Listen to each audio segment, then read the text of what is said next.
biggest blessing of my life is my family. I've got a wonderful wife, Michelle.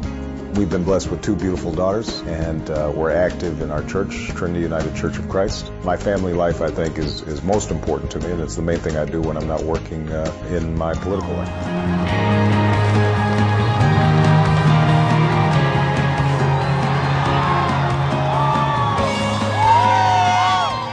And after a few years, people started coming up to me and telling me that I should run for a state Senate seat that had opened up.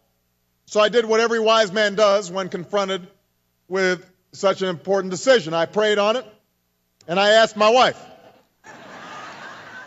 And after consulting these 2 higher powers, I decided to get in the race.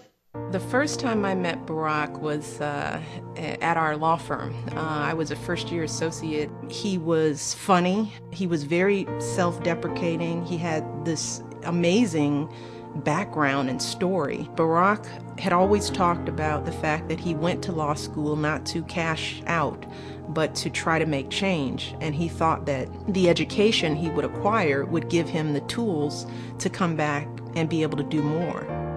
He had told me that he was a community organizer, and I didn't quite know what community organizing was. I'd never met anybody who was a community organizer, and in the world of corporate America that I was in, I certainly didn't find many young people who were that engaged in the community. But he invited me to go with him to a training that he was doing on the far south side in a small church. So we walk in, and he takes off his suit jacket, and he loosens his tie, rolls up his sleeves, and launches into what I think was the most eloquent discussion about the world as it is and the world as it should be, and how the work of community organizing is there to try to make the 2 less separate.